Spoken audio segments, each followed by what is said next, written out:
Now the next violins will go a lot faster because I've done most of my explaining on violin number 1. Okay, this is Southwest violin number 2. The bridge on this one looks a little thick, but I do like the way these bridges are cut. They've got a nice straight back and a beveled front. If you can see how this side is perfectly straight and the front side is beveled just a little bit, that's a sign of a nice professional bridge. I guess I'm not used to them being that thick. Okay, so let me just tune this up. Oh wait, let's check the back. Now if I was going based on looks, I'd pick this violin because see the nice flamed back? It's a 2-piece back.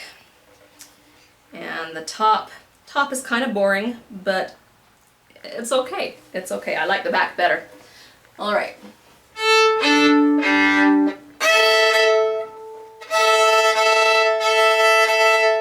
All right, let's check out the G string for clarity.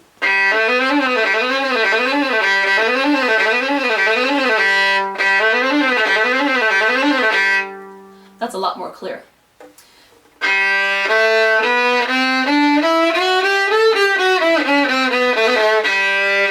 And I'm really digging in. I'm really testing the limits of these instruments.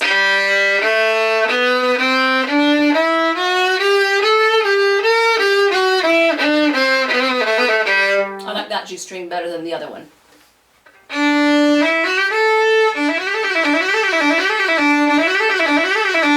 It's a nice mellow D. It's not bright like the first one, and I like that about this. It's a medium D.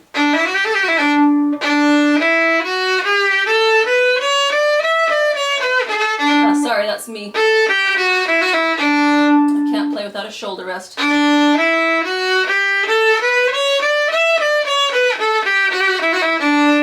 like that.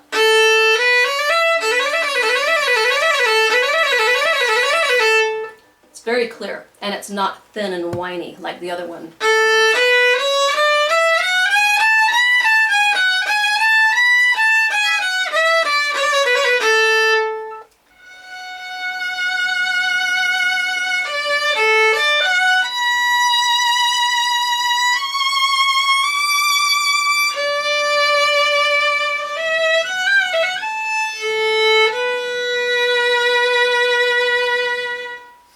And the E string.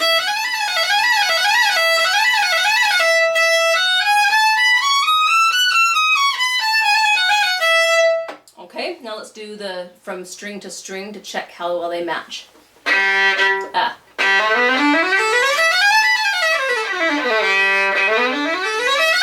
Ah, that's not working very well. Let me do it slower.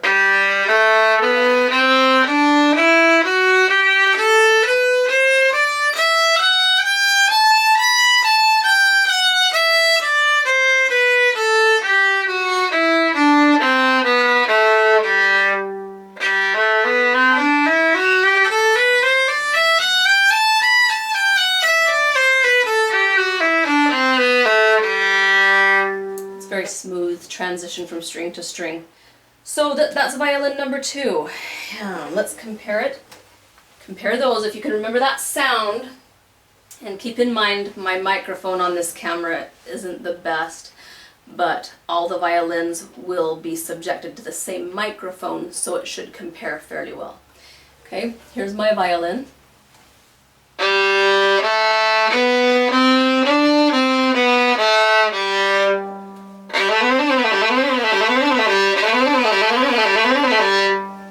This violin over here has better clarity on the G string, but not quite as robust of a sound on the G string, so I'll still take mine.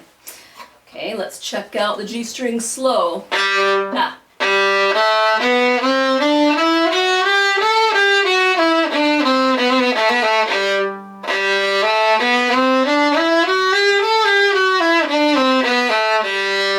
Okay, D string.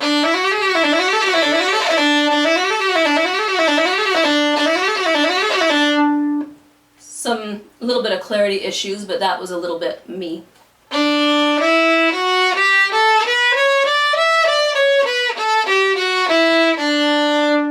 And And as professional violins go, just so that you know, mine is brighter than a lot. I chose a brighter sound.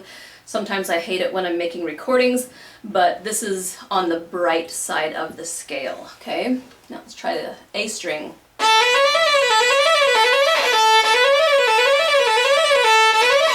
Ah! That's just me.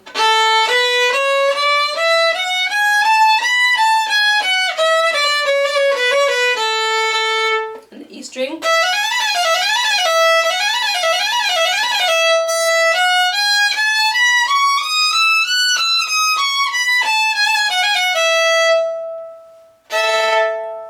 Man, I didn't tune this beforehand. Ignore that. Let's try all 4 strings.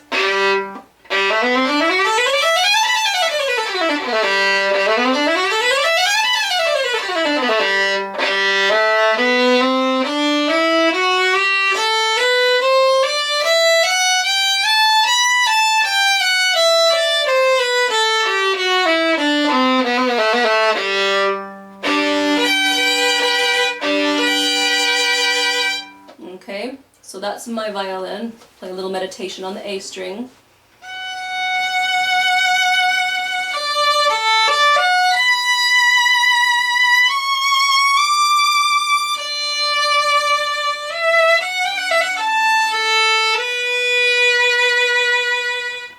You want just to be able to get a really singy, rich sound on your A string.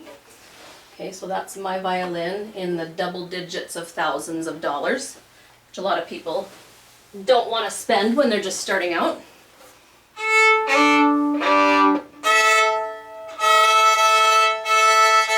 Okay, this is an old fiddle I bought at a yard sale and then had restored. So it's very old. You can see it's kind of beat up.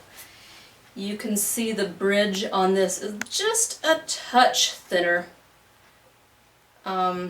Too thin is bad, but this bridge was professionally done, and my bridge on my violin is like this one. It was done by the same person. So just a little, but I guess I won't make too big of an issue out of the bridges on the Southwest violins. Okay, let's check out the G string on this one.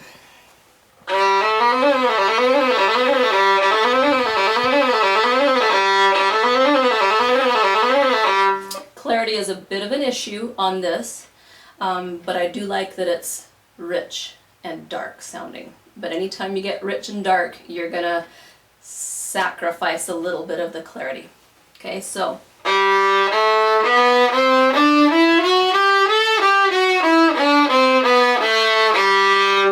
It sounds a little bit covered, kind of like that, but I like it for fiddling.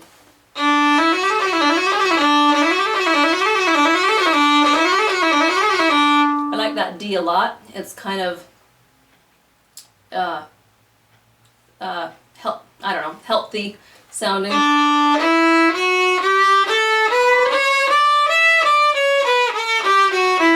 That was me.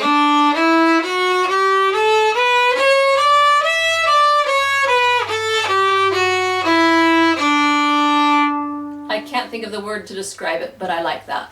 Okay, let's do the A string.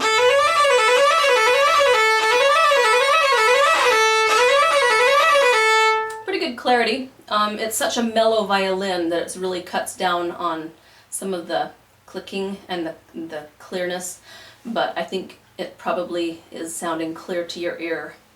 Things are different when you're listening right under your ear as opposed to your audience, what they hear. That's why it's important if you're going to be playing for an audience, it's a very good idea to have someone else play your violin and you sit out and listen to it. If you're just playing for yourself, then the most important opinion is what you're hearing under your ear. Because it's a world of difference. 5 feet away is a whole different universe. So there's another little tidbit for you.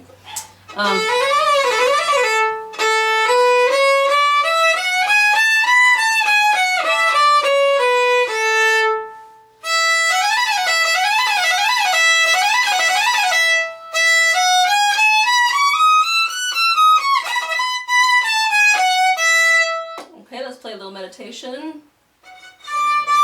Ugh.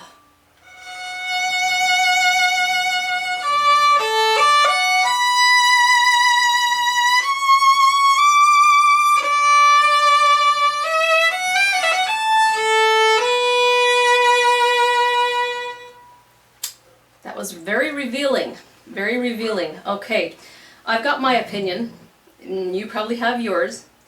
I want to ask my camera person who's been listening to this whole thing to rank the violins. Be brutally honest, even if my violin's the worst. Okay, so out of number 1, Southwest, number 2, Southwest, mine, and the fiddle, which one gets number 1? You can just point if you want to. You better say that. My violin gets number 1. That's not a fair comparison. It's over $10,000. Okay, what gets number 2? I think the one you're holding. The old fiddle. You can't replace 200 years.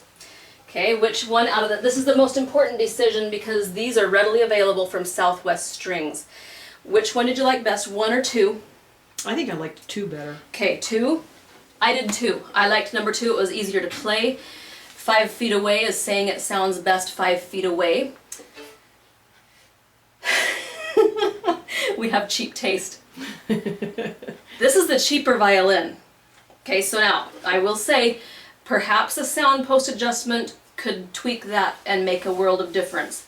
But if I had to buy one of these instruments today, hands down I would pick this 110. It's called the Model 110, otherwise called the Etude. It's $200. So there you have it. And there's some tools for you when you go to a shop to sort of pick out your violin.